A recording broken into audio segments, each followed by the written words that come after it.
Alors là, il va falloir qu'on prenne quelques minutes avant de parler du mouvement de droit de cité, etc., pour expliquer quand même ce que c'est qu'une régie. Mais je sais que tu as des formules là pour expliquer ce que c'est On qu'une va régie en faire au 5 mieux. minutes. On va faire au mieux. J'espère que ça ne durera pas 5 minutes. Donc, une régie de quartier ou régie de territoire en milieu rural, c'est une association. Donc, c'est une association loi 1901 qui est dirigée par ce qu'on appelle donc une gouvernance, un conseil d'administration. On va retrouver des habitants, des représentants des collectivités locales, des bailleurs sociaux et des acteurs qui sont importants pour le territoire sur lequel on veut intervenir. Ça peut être des acteurs sociaux, des acteurs de l'emploi, c'est très varié. L'idée, c'est qu'on se met autour de la table pour essayer d'identifier quels sont les problèmes prioritaires de ces territoires qui, en général, ont plus de besoins et moins de moyens. Et les objectifs principaux qu'on se fixe, en général, c'est plutôt des questions d'emploi, et des questions de ce qu'on appelle gestion de proximité, ou en gros répondre aux besoins mal couverts qu'il y a sur ces territoires. Donc soit les quartiers populaires, on est environ sur 300 quartiers populaires, soit dans la ruralité qui partagent quand même beaucoup de problématiques sociales similaires. Concrètement, vous fabriquez des emplois sur les territoires avec des gens qui en sont privés. C'est ça, c'est ça. En gros, une régie en moyenne, c'est une association parce qu'elle a une gouvernance non lucrative, c'est une entreprise parce qu'elle embauche des gens, et les gens, ça s'appelle le milieu de l'insertion par l'activité économique. En gros, on embauche des gens qui galèrent à se positionner sur le marché du travail traditionnel, et pendant leur temps de travail à la régie, on va leur donner de l'accompagnement social, de la formation professionnelle, et on va aussi les faire participer aux activités intéressantes de la régie. Alors, Régis, avant d'être chef, tu étais dans une régie ? Non, moi je viens avant d'un réseau de financement qui s'appelle France Active, de financement de l'économie sociale et solidaire. Et avant ça, je faisais de la médiation sociale dans les quartiers populaires à Grigny en Essonne.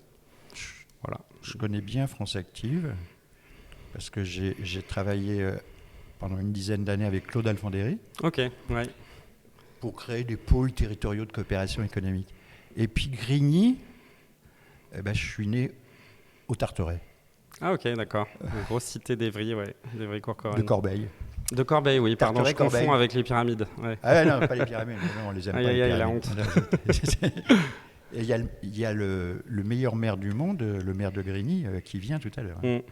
Il y a une régie qui est sur Viry-Grigny, qui intervient beaucoup, une régie de quartier. Alors, qu'est-ce qu'on fait dans une régie de quartier, au-delà de résoudre les problèmes ? C'est pas très concret, ça. Qu'est-ce qu'on fait concrètement ? Concrètement, le gros des activités, c'est nettoyer, s'occuper des espaces verts, gérer les encombrants, s'occuper du compost, faire de la peinture, s'occuper d'une recyclerie, s'occuper d'un service de location de mobilette, avoir un écrivain public. C'est en gros des services du quotidien dont on a besoin dans les quartiers.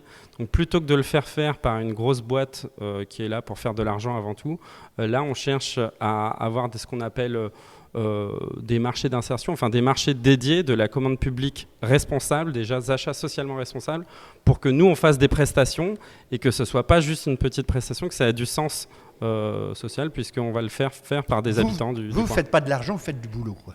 C'est ça. De toute façon, évidemment, il va falloir un peu d'argent. En ce moment, tout le monde parle d'argent, avec le PLF, tout etc. le monde parle d'argent. Surtout que ça a été un peu chaud pour les activités d'insertion, etc.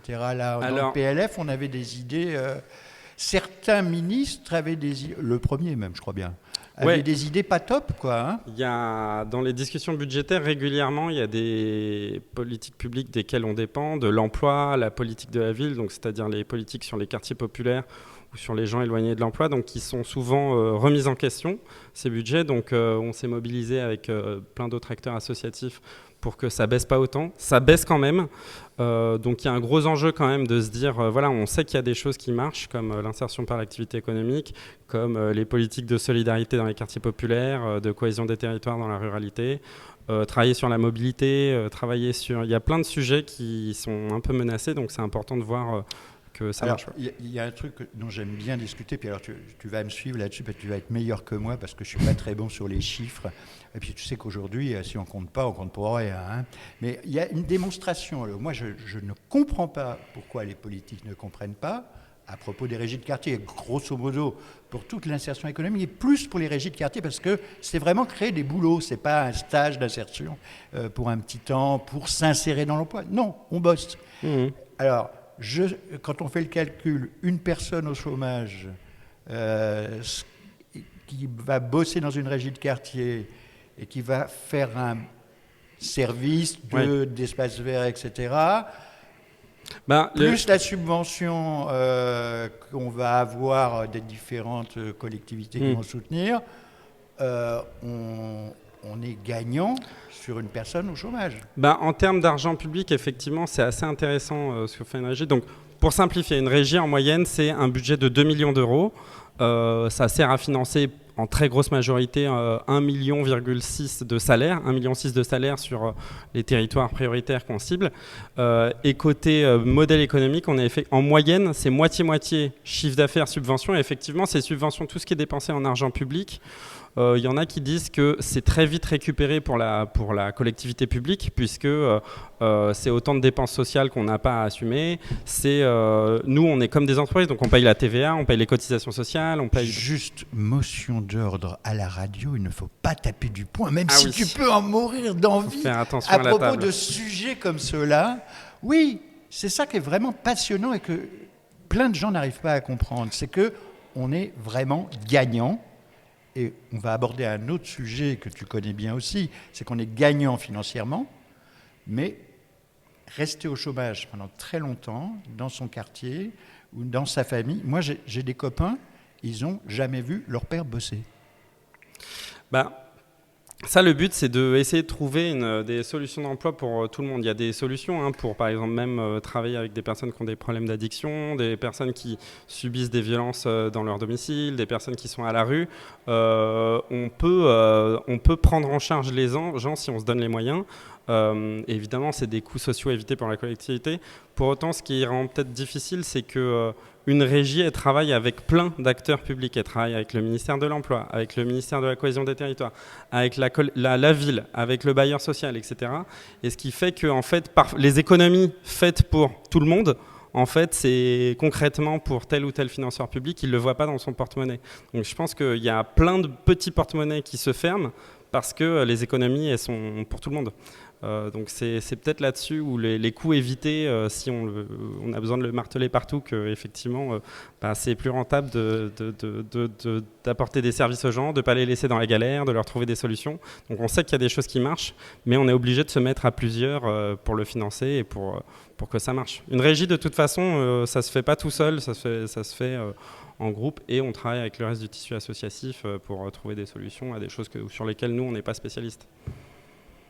Aujourd'hui, il y a deux mots dans cette manifestation qui concernent vraiment les régies, c'est droit et cité. Les régies sont principalement urbaines. Il y a peut-être des régies rurales. Il y a 130 régies environ. Il y a environ 130 régies. Il y en a moins d'une vingtaine en territoire rural. Après, il y a des régies de quartier qui sont basées sur des quartiers populaires qui interviennent assez loin parce que les partenaires locaux, ils se disent on manque de tel ou tel service, on a besoin de faire intervenir la régie. Donc le champ des possibles est assez large de ce qu'on peut faire avec une régie. Mais effectivement, on bosse sur un gros sujet, que ce soit en quartier populaire ou en territoire rural. On bosse sur les inégalités territoriales. Il y a des endroits où il y a beaucoup de services publics, beaucoup de commerces, et d'autres où pas du tout. Et c'est ça qui est en commun dans les quartiers populaires et les territoires ruraux. Il y a moins d'accès à l'emploi, des difficultés de mobilité, moins d'accès aux services publics, aux services privés, aux commerces. Par exemple, il y a des régies qui tiennent des commerces de proximité. Une laverie, une épicerie sociale, parce qu'en fait, ça manque et que le marché ne s'intéressera pas. Enfin, c'est pas rentable pour le marché et c'est trop compliqué pour le secteur public. Donc, en se mettant à plusieurs, nous, on peut mettre en place des solutions localement. Cette question des droits, vous l'abordez par le droit au travail, mais pas que.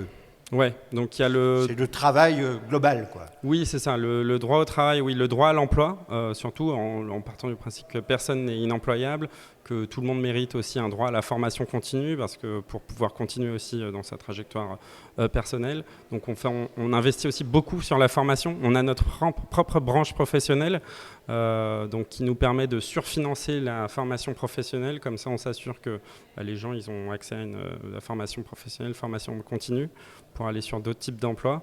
Donc oui, on s'inscrit dans ce que revendiquent les acteurs de l'emploi sur le droit à l'emploi. Tu disais que vous étiez une association. Ici, des associations, il y en a partout. Hein. Tu bouges un meuble, il y a un responsable associatif. Mais de l'espèce des régies de quartier, il y en a probablement d'autres. Hein.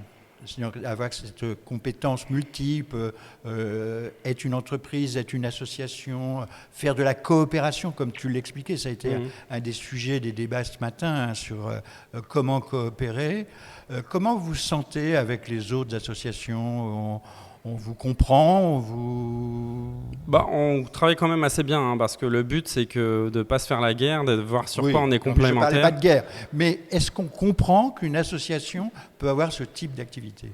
Souvent, c'est vrai qu'on est connu que pour un petit bout. On est connu soit parce qu'on fait le ménage dans les quartiers, soit parce qu'on fait de l'emploi de personnes éloignées de l'emploi. En général, une régie, elle a 5 ou 6 activités. Et une vingtaine de partenariats. Elle va bosser avec les CIDFF sur l'égalité femmes-hommes, avec France Addiction sur les addictions, avec la GFIP sur le handicap. Donc, les régies, elles sont quand même bien ancrées. C'est l'avantage d'une régie aussi, c'est que c'est son ancrage territorial. Elle est là pour certaines depuis 40 ans. Donc, le but, c'est de profiter de son ancrage pour attirer les bonnes énergies, trouver des solutions, accueillir les associations qui n'ont pas forcément les moyens. Il y a des régies qui servent aussi d'espace d'accueil pour d'autres régies. Il y a des régies qui développent des services et qui leur donnent leur autonomie. Par exemple, on lance une épicerie sociale et finalement on lui donne sa propre vie, sa propre structure pour qu'elle soit gérée par les habitants encore plus directement. Bon, le champ des possibles est assez large, mais effectivement, ça demande de la confiance des partenaires publics et de ne pas se faire fliquer la liberté associative, quoi. Donc ça reste... Des droits, quoi. Ouais, c'est ça. Voilà, des droits dans la cité, droits de cité.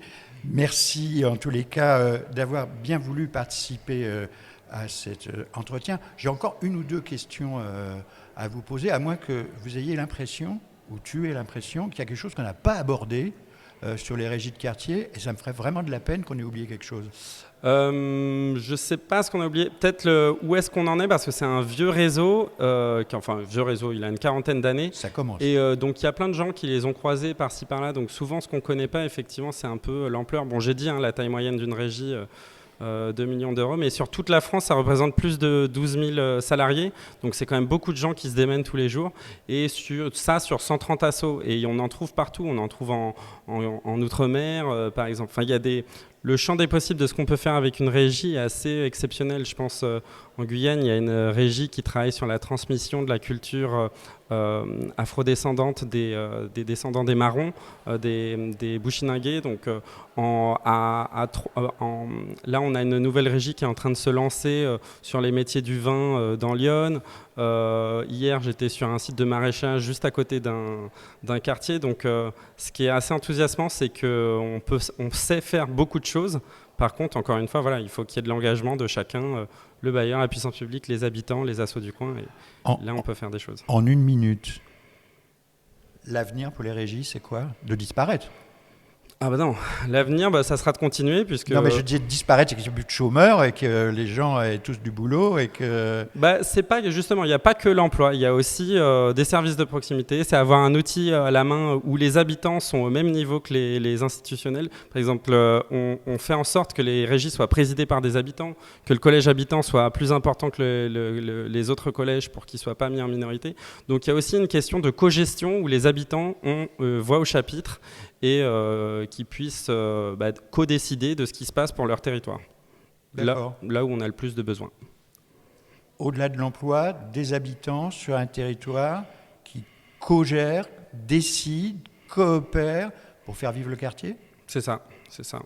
que le quartier soit plus vivable, que ce soit pas juste un dortoir, qu'il y ait un service qui soit utile aux habitants, qu'il y ait un espace sympathique qui réunisse les gens, on puisse s'arrêter, travailler sur ses droits, tomber par hasard sur une opportunité d'emploi ou un événement qui nous plaît sur le quartier. Bref, que nos territoires soient plus vivables, plus sympathiques et qui répondent aux besoins prioritaires des gens. Il y a un programme pour 150 ans. On recevait tout à l'heure une association qui va fêter ses 100 ans, mais je pense que les régies de quartier ont du boulot encore pour 100 ans. Ah ben, j'espère. Merci beaucoup. À très bientôt. Et alors surtout, ne ratez pas d'aller sur Le Moment, parce que c'est toujours le moment de nous écouter. Et on se fera un plaisir peut-être de vous recevoir dans nos studios à la Césure à Paris. Ou inversement, de recevoir Le Moment dans une régie, ça pourrait être sympa. Alors ça, on adore. Très bien. Ça doit être faisable. À bientôt. Merci, à bientôt.